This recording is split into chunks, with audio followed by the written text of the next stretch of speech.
My name is Malik. I'm 16 years old and a homeschool student in the Washington, D.C. area. I'm also a student at the Critical Exposure nonprofit organization, where they teach us photography in conjunction with advocacy to make change in our community. My topic is on how we can fix the dropout crisis by bringing in more arts or having an after-school art activity. Critical Exposure is a nonprofit organization here in DC that teaches low-income youth throughout the city to use photography as a means to create social change. We teach them to identify issues that they're facing in their daily life that might be issues that could prevent them from succeeding in school, and then how to come up with some solutions that might address those issues that they've depicted in their photographs, and then how to show those pictures to the people that need to see them in order to create the change that they'd like to see happen. We mostly work in schools and after-school programs, although we do have a fellowship program that works with more advanced photography students, and our student Malik is one of those fellows. It's been just a really long, interesting journey with Critical Exposure. From when I first got there, I'm like, I don't want to do this, I'm not doing this. And then now I'm like, Critical Exposure, yeah, I want to go to photography class. First class, we learned about lighting, composure, angles, colors, how all of that composes a picture. Well, those were the first few classes. How all those things compose a great picture, and how to take a great picture. In our school and after-school programs, we work with students who are already enrolled in a class. It might be an art class, a civics class, or an after-school program that focuses on arts or youth empowerment. And we work with the students and we first train them in photography skills, so how to use a camera, how to pick a subject, how to compose a photo. And then we talk to them and we work through what issues they might be facing in their lives that they would like to see change. If it's in a class, we try to work with issues that the whole class faces, so they can really come together and work as a team to address those issues. Once they have started to take the photographs, they'll then write captions to contextualize what they've depicted in their photograph.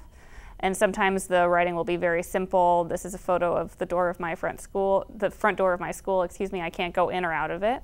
Or it might be a longer essay that talks more about their experience, and it might be more of an editorial type of photograph. But once they have taken those photos and written about them, we then host public exhibits so that the public can really get to know what the issues are that the youth in our city face. But we'll also work with them to figure out who needs to see those photos. So if students can't go in or out of the door of their school, do they need to talk to their principal? Do they need to talk to the superintendent? Do they need to talk to their council member or the mayor or whoever the right person is?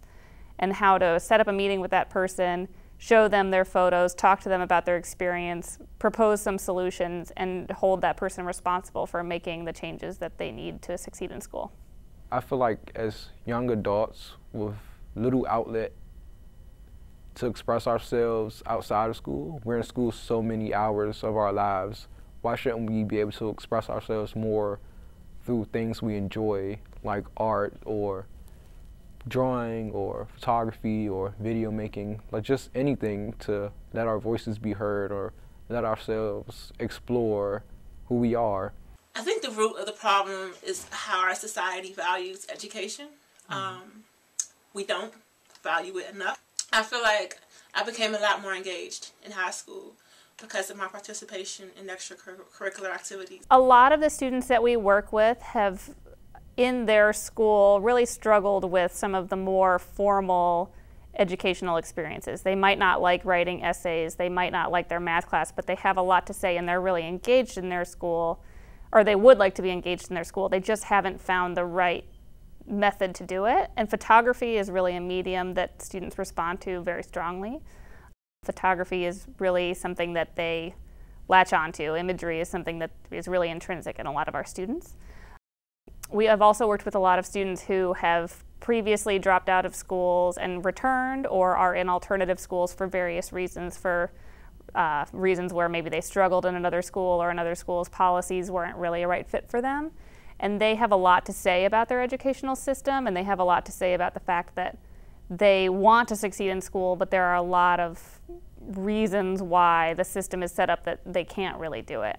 So we work with students who come in and they have a lot to say, but they haven't figured out how to say it, and we really give them the tools to make their voices heard.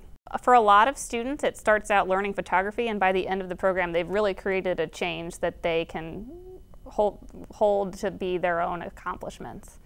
We've worked with students at Washington Metropolitan High School, and they didn't have a library in their school, and they worked together to take photos of the fact that they didn't have a library, take photos of other libraries in public schools, and take it to the superintendent, ask for funds, and they received $20,000 to build the library, and now their school has a library, and they take a lot of ownership over that, and they've seen that their school is really thriving because of it.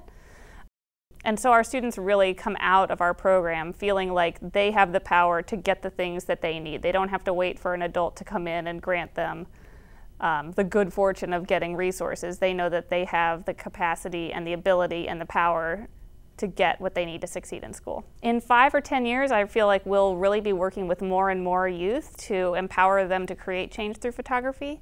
We would like to see youth voices be incorporated more in decisions that affect youth themselves. We feel that there's a real lack of youth voices in the conversation about education, and we would like to see more and more youth leaders working with youth that have come behind them to really work with them on building these skills and spreading the word that they have the power to make their education worth the effort.